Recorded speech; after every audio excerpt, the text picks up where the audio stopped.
New research shows how 1 million domains are at risk of being stolen, and some hosters are reluctant to do anything about it. Also in your hacking news roundup, an embarrassingly small mistake let hackers send perfectly spoofed phishing emails, and America releases 2 high-profile Russian cybercriminals. But first, researchers have discovered that over 1 million domain names are at risk of being taken over by cybercriminals. It's called a sitting duck attack, and it works like this. Let's say you come up with a new idea for a side project, so you register a domain name, and you want to use that domain to host a website with some hosting provider, DigitalOcean, for example. So you set your domain's name servers to point to DigitalOcean, you set up your website, and everything is going great. But then you realize your website idea kinda sucks, so you abandon it and eventually delete your DigitalOcean account out of sheer embarrassment. At this point, your domain's name servers are still pointing to DigitalOcean, but as far as they're concerned, your domain has nothing to do with them anymore because it's simply not associated with a DigitalOcean account. So a cybercriminal can now just come along and add your domain to their DigitalOcean account, and because the name servers are pointing in the right direction, the bad guys now have total control over it and can use it to perpetuate their evil schemes.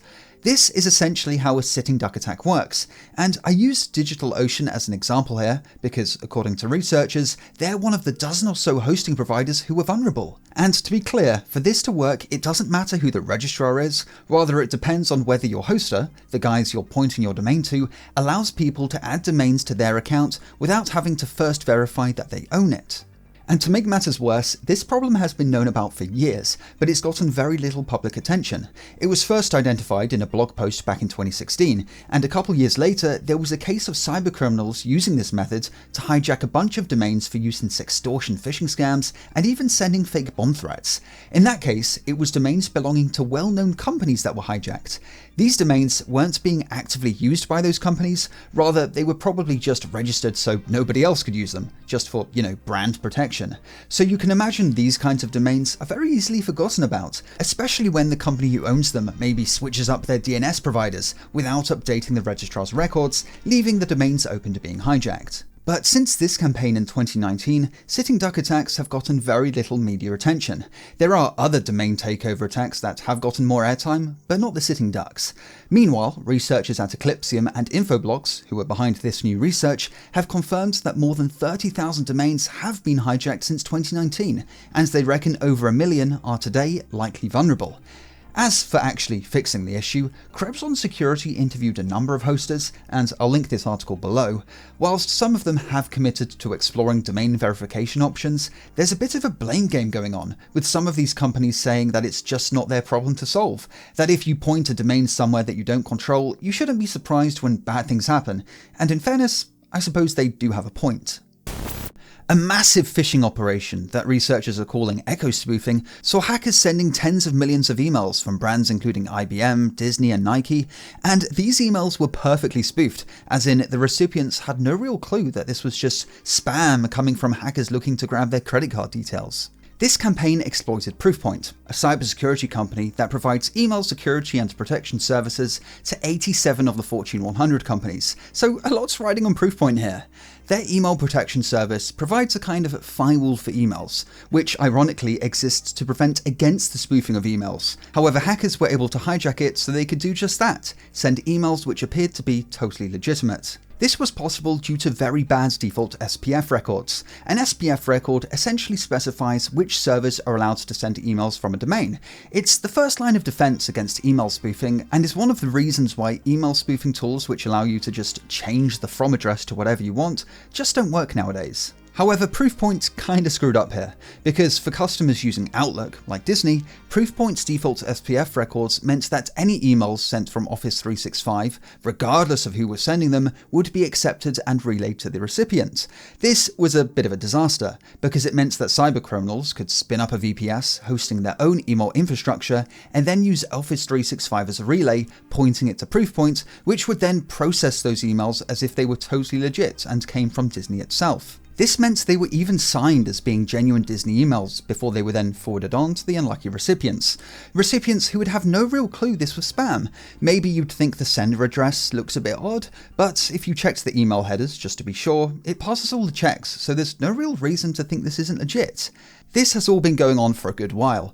Guardio, the cybersecurity company who discovered this campaign, reckons that since January, cybercriminals have abused this to send on average 3 million emails per day, on one day even maxing out at 14 million. And the hackers behind the operation, who by the way were not successfully identified, were able to spoof the domains of a bunch of well-known brands including IBM, Nike, Best Buy and Coca-Cola.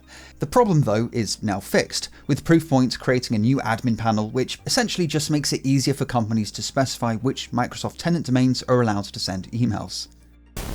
Next up, last week we saw the biggest prisoner exchange between the US and Russia since the Cold War.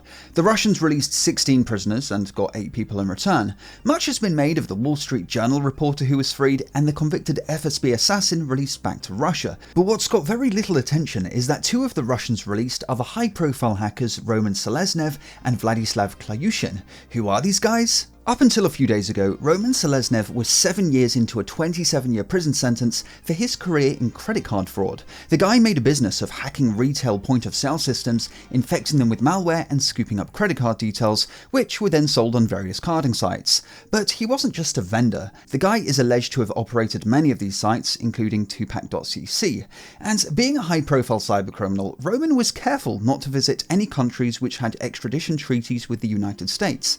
But unluckily for him, whilst he was on holiday in the Maldives back in 2014, the US negotiated a secret deal with the Maldivian government to arrest the guy and haul him back to the US, where he's been ever since. But why was he included in this prisoner swap deal when other Russian cybercriminals weren't afforded the same privilege? Well, it might have had something to do with him being the son of Valery Seleznev, a Russian member of parliament who just so happens to be a staunch Putin ally. As for Vladislav Klyushin, who was also released in the prisoner swap, in 2023 he was sentenced to 9 years in prison for his role in a hack-to-trade conspiracy.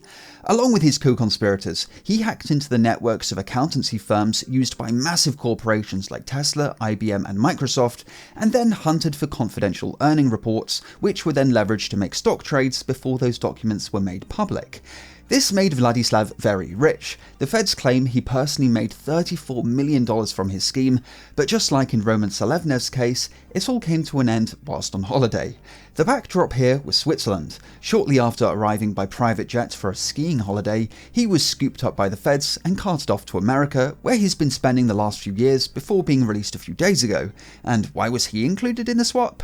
Vladislav owns the cybersecurity company M13, which provided pen testing services, with one of its clients being the Russian government.